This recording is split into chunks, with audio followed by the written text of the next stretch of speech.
Hello students, welcome back to the virtual class.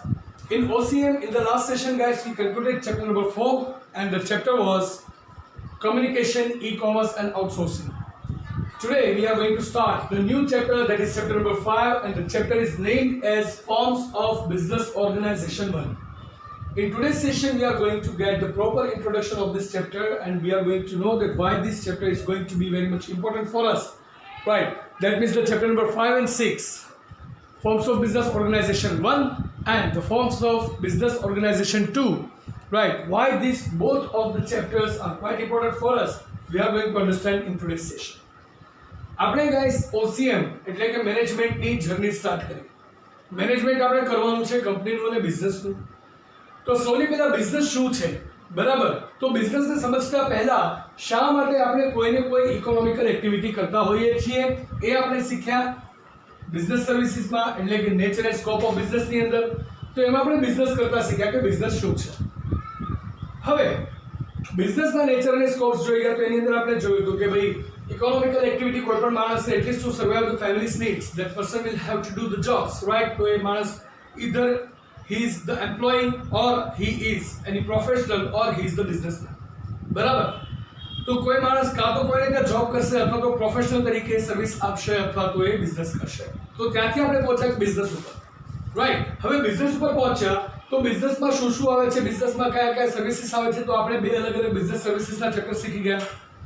એ ચેપ્ટર્સની અંદર આપણે શીખ્યા કે commerce is not only the business but business for business plus the services which are being helpful to the business too. તો એ પણ આપણે શીખી ગયા. તો બિઝનેસ સર્વિસીસના બે ચેપ્ટરમાં insurance, right, then the transportation and the communication, બહુ બધી બાબતો શીખ્યા. પછી આપણે ડિટેલમાં શીખ્યા કોમ્યુનિકેશન શું છે, ઈ કોમર્સ શું છે, કારણ કે અત્યારે ઇમર્જિંગ જો કોઈ બિઝનેસ ટાઈપ હોય તો that is the e commerce. And what is outsourcing, આપણા બિઝનેસનું કામ આપણે બીજા પાસે કરાવીએ તો બિઝનેસ પ્રોસેસ અને નોલેજ પ્રોસેસ બંને આઉટસોર્સ થાય છે. દેન વોટ ઇઝ આઉટસોર્સિંગ એ પણ આપણે શીખી ગયા. તો સો far the journey has taken us from just the economic activity towards the heart of the business. હવે આપણે જાણીએ છીએ બિઝનેસ શું છે, બિઝનેસમાં કઈ કઈ સર્વિસીસ કામ લાગે છે, અને એની સાથે સાથે બિઝનેસમાં આપણે કોમ્યુનિકેશન કઈ રીતે થાય છે, એની માટે શેનો યુઝ થાય છે, ઈ કોમર્સ શું છે, આપણે ઓનલાઈન બિઝનેસ કઈ રીતે કરી શકીએ છીએ, અને એની સાથે આપણે એ પણ વાત કરી શકીએ કે આઉટસોર્સિંગ એટલે શું છે. આટલી બાબતો જ્યારે આપણે કંઈ શીખી ગયા છીએ તો હવે આજે આપણે વાત કરવાના છીએ ધ ફોર્મ્સ ઓફ બિઝનેસ ઓર્ગેનાઇઝેશનની. તો હવે આપણે જાણીએ છીએ કે બિઝનેસમાં કોનો સમાવેશ થાય છે. ઇવન બિઝનેસ સર્વિસીસમાં જે સર્વિસ પ્રોવાઇડર્સ છે, બરાબર, એ સર્વિસ પ્રોવાઇડર્સ પણ બિઝનેસ મેનેજ કહેવાય because they are making the business out of the service. તો હવે બધા બિઝનેસ કામ કરે છે. તો આજે આપણે હવે એ સમજવાનું શરૂ કરીશું કે બિઝનેસના અલગ અલગ ટાઈપ્સ કયા છે. બિઝનેસના દરેક ટાઈપ્સ એને 2 ચેપ્ટર્સમાં ડિવાઈડ કરેલા છે, બટ આપણે એને 2 ચેપ્ટર્સ પ્રમાણે જ સમજશું. આ ચેપ્ટરમાં આપણે 3 બિઝનેસના મોડ્યુલ સમજવાના છે: સોલ પ્રોપ્રાઇટરશિપ, HUF એન્ડ ધ પાર્ટનરશિપ. તો સોલ પ્રોપ્રાઇટરશિપ શું છે કે જ્યારે કોઈ પણ એક બિઝનેસ છે, બિઝનેસનો owner when there is the single person who is the owner of the business, તો એ સિંગલ પર્સનને આપણે સોલ પ્રોપ્રાઇટરશિપ કહેવાય.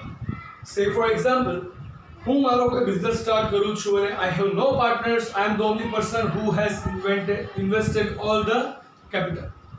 બધી જ કેપિટલ બિઝનેસમાં મેં ઇન્વેસ્ટ કરી છે, મારા કોઈ પાર્ટનર નથી. બિઝનેસમાંથી જેટલો પ્રોફિટ થશે એ બધો પ્રોફિટ પણ મારો જ રહેશે, અને બિઝનેસમાં ઇન કેસ કોઈ લોસ જાય છે તો એ રિસ્ક પણ મારો જ રહેશે. So I am the only responsible person for the business.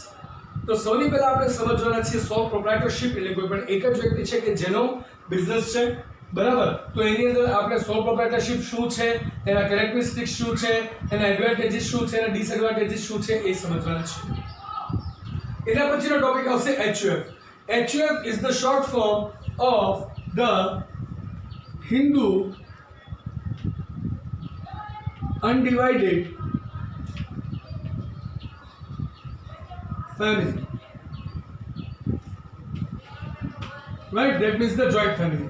આ એક અલગ પ્રકારનું બિઝનેસ એડમિનિસ્ટ્રેશન છે which has been facilitated by the government of India કે કોઈ પણ એક હિન્દુ ફેમિલી હોય, બરાબર, તો એ લોકો જોઈન્ટ ફેમિલી બિઝનેસ સ્ટાર્ટ કરી શકે કે જેની અંદર ફેમિલી મેમ્બર્સ છે એ લોકો જ બિઝનેસના પાર્ટનર્સ હોય છે. right? Out of the family, nobody can be the partner of the business. કે જેની અંદર એક કર્તા હશે. કર્તા means the key person કે જે એસ્ટાબ્લિશ કરે છે, અને બાકીના જે છે એ મેમ્બર્સ હશે, એટલે કે સભ્ય કે જે લોકો બિઝનેસની અંદર જોઈન થાય છે, right? So this karta is going to take the decision, and all the sabya, all the members are going to be helpful to that person, right?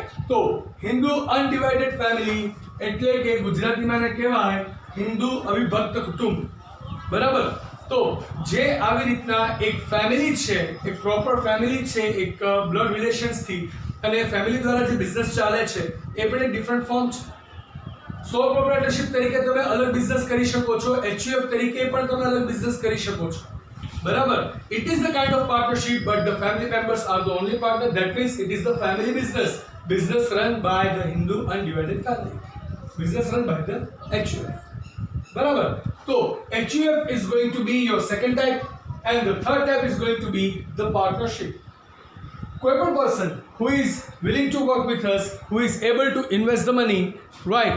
તો એ person આપણા બિઝનેસમાં આપણી સાથે જોડાય છે, right? he is going to make some investment, અને પછી એનો જે પોર્શન નક્કી થાય એ ડિસાઇડેડ પોર્શનના પ્રમાણે પ્રોફિટ શેરિંગ અને રિસ્ક શેરિંગ પણ કરશે. You will participate in the business or not, એ પછીનો પ્રશ્ન છે, એના પણ અલગ અલગ ટાઈપ્સ છે, બરાબર? કે કયા કયા પ્રકારના પાર્ટનર્સ હોઈ શકે. As of the HUF over here, it is not necessary કે પાર્ટનર છે બ્લડ રિલેશનમાં કે વેલ નોન જ હોઈ શકે, right? We see the different kinds of partnerships in the people કે જ્યાં લોકો એકબીજાને ઓળખતા પણ નથી, બટ એકબીજાના બિઝનેસથી અટ્રેક્ટ થઈને એ લોકો જોઈન થાય છે, બરાબર? So this kind of things do અકર કે જેને આપણે પાર્ટનરશિપ કહીએ છીએ.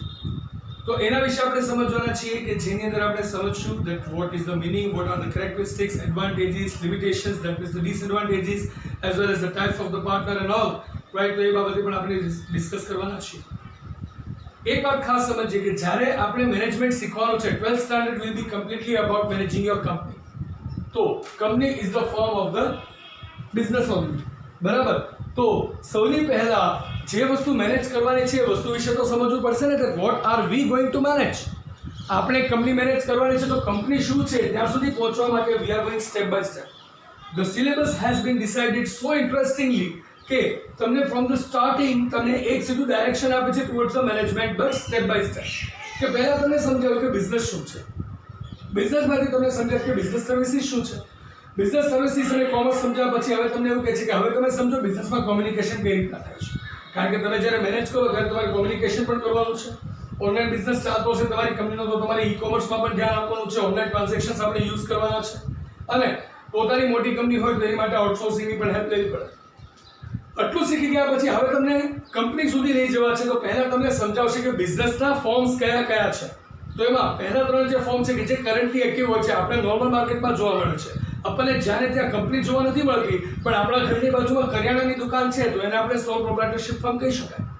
આપણા ઘરની બાજુમાં, બરાબર, કોઈ પણ એક પ્રોવિઝન સ્ટોર છે કે કોઈ પણ એક જ્વેલરી શોપ છે, એ બધા આપણે સોલ પ્રોપ્રાઇટરશિપ કહી શકાય, જેનો માલિક એક જ હોય.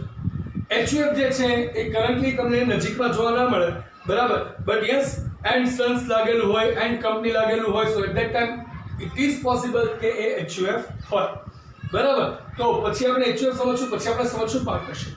જ્યારે પાર્ટનરશિપનું વર્ઝન અપગ્રેડ થાય ને, at that time it takes the place of the company, કે જે આપણે ટાઈપ 2 ની અંદર સમજવાના છીએ, રાઈટ? આના પછીનું 6th ચેપ્ટરમાં આપણે ત્યાં પણ પહોંચશું. ધીરે ધીરે by the end of this syllabus you are going to understand that what are the key aspects of the business, business કઈ રીતના થાય છે, શું છે બિઝનેસમાં, એટલે બિઝનેસ શું છે એક્ઝેક્ટલી તમે દરેક વસ્તુ અને આ ચેપ્ટરમાં શીખી જવાના છો. આ ચેપ્ટરમાં બિઝનેસ શું છે શીખી ગયા પછી, sorry not in this chapter but આ સિલેબસમાં 11th સ્ટાન્ડર્ડમાં બિઝનેસ શું છે એ શીખી ગયા પછી તમે સમજશો that how to manage that. તો આપણે જે મેનેજ કરવું છે પહેલા કઈ રીતના ફંક્શન કરે છે તો શીખી લઈએ, પછી એને મેનેજ કરશું. તો 11th સ્ટાન્ડર્ડમાં તમે બિઝનેસના ફંક્શન સમજવાના છો, અને 12th સ્ટાન્ડર્ડમાં તમે સમજશો કે how to manage that. Right. So guys, in this chapter again you are going to understand about the sole proprietorship, then the HUF, and then the partnership, and that will be the end of the session. Right. નાનું chapter છે પણ interesting one છે, ભણવાની ખૂબ જ મજા આવશે. Right. So that's it guys. Tomorrow I am going to start the first topic, sole proprietorship, meaning and characteristics. Right. So that was it for today's session. I just wanted to make you introduced with the new chapter which is coming in front of you. So from tomorrow we are going to start the regular sessions of the sole proprietorship, then the HUF and then the partnership. Okay, so that was it for today, guys. I'll see you tomorrow with the proprietorship. Till then, it is time to ask for your leave. So goodbye, take care, have a nice time, stay home, stay safe, keep making notes. Thank you.